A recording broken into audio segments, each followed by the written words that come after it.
This copyrighted telecast may not be reproduced, retransmitted, or used in any form without the authorized written consent of NASCAR Broadcasting. NASCAR would like to thank all of our loyal fans for your continued support, and we hope you enjoyed today's broadcast. Tire going down, or you think there's something wrong and you make an adjustment for it, it can really mess up your day. And now the caution is out. We'll see how this does work out for Junior. So he just got lapped. Looks like the 98 car has lost a right rear tire. There's a 98 car, Paul Menard, bringing out caution for the second time today. Yeah, Junior did get caught a lap down sitting in the pits. Well, here's the option that they're going to have. They're going to, if they're not in the lucky dog spot, which it's not obvious right now that he is, but you see that tire coming apart. He can stay on the track when these other guys pit and then get waved around. Here's the crew cam, come off spring or something like that, because a valve spring failure would have already probably caused a total engine failure. And here is the cause now that Jimmy Johnson needs. They need to get in here and look at this car. So this is definitely going to help Jimmy Johnson and Chad Canals figure it out. The 6 car, David Reagan, had some contact with the wall, and that brought out the caution for the 5th time today. It's like same thing, Bobby Labonte, just up out of the groove right here. Int'l gets the line, and then now Junior will try to jump down on the inside of the 31 car. Burton.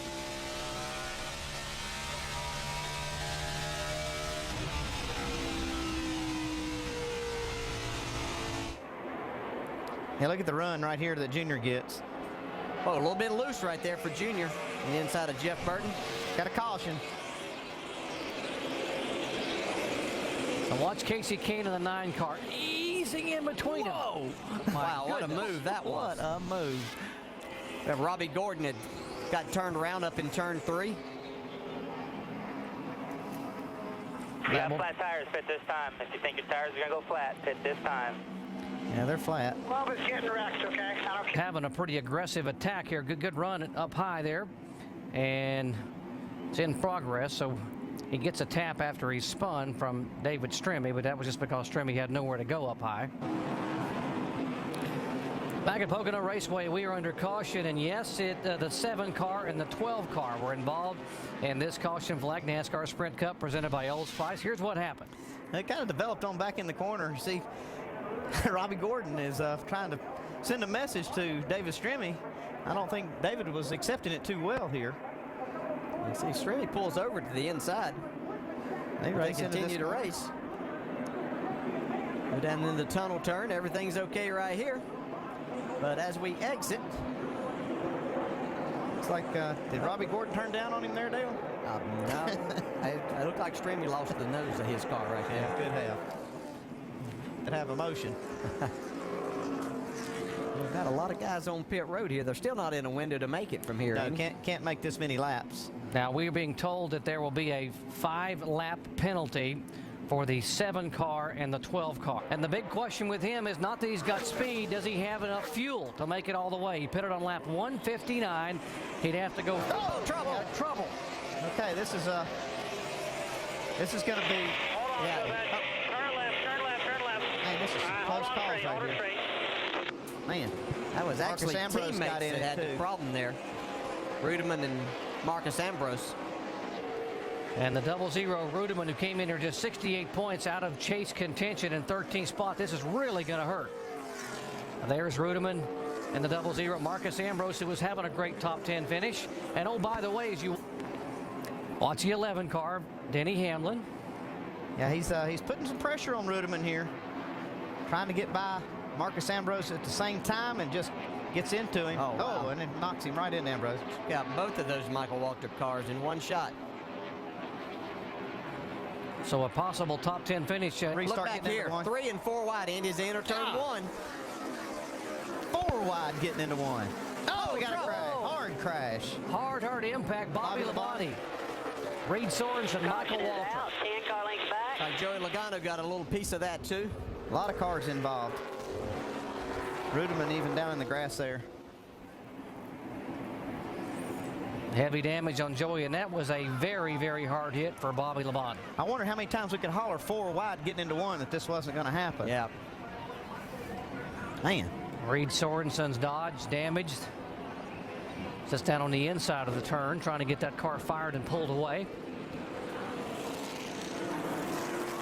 Joey Logano with damage to the right front. Michael Waltrip went spinning in there. He's got damage on the left side of his car and the rear. A lot of damage there.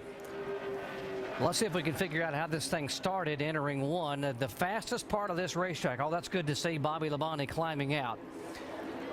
We've recorded speeds of 205 miles an hour earlier in the day right there. Well, it looked like Bobby was trying to get some of those guys a break in front of him. That's it. Bobby Labonte not very happy right now. The back of the 9 car here trying to make a move. And there's the 5 car moving in. Mark Martin back in 7th position.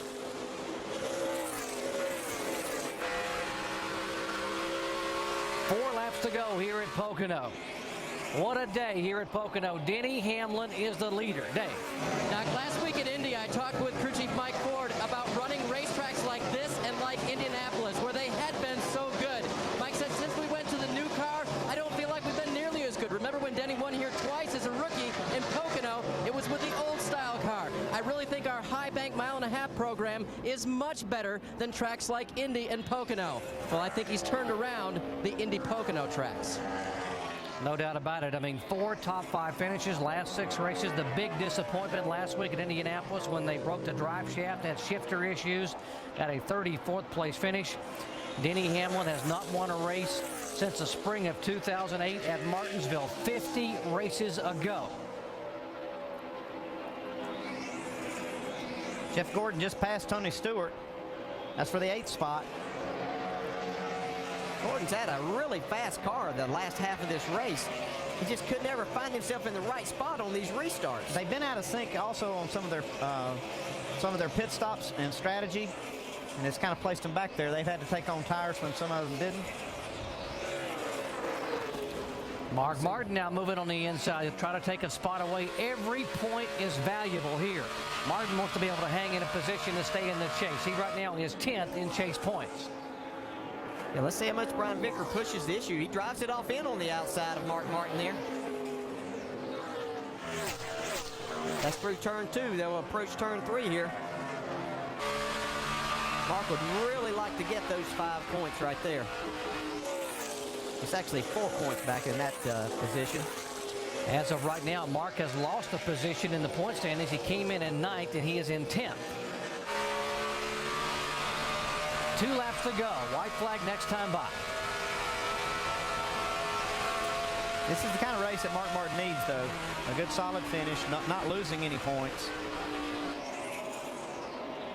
How about Montoya? What a great race and great pit strategy by Brian Patty as crew chief to put him in this position to have a chance to win.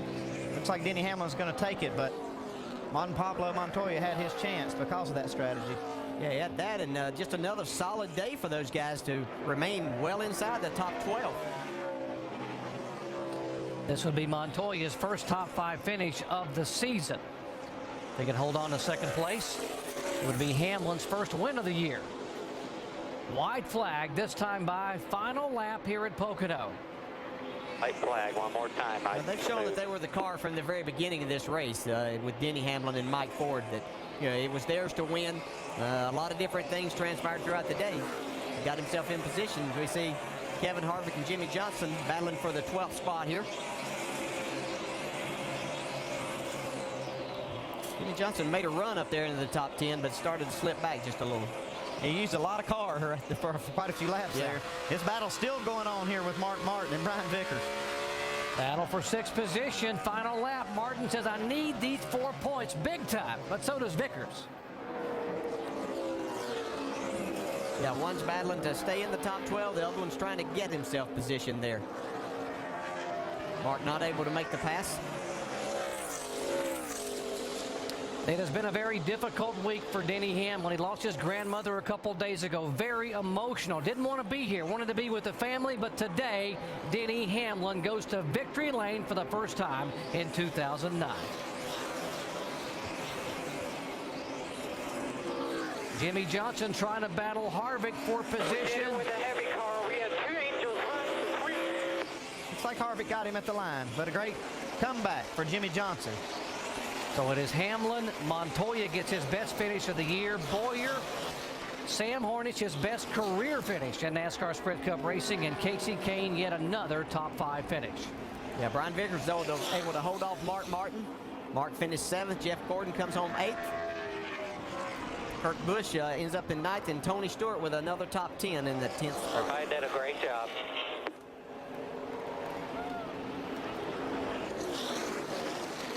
Third career win for Denny Hamlin at Pocono. He swept both races here as a rookie in 2006.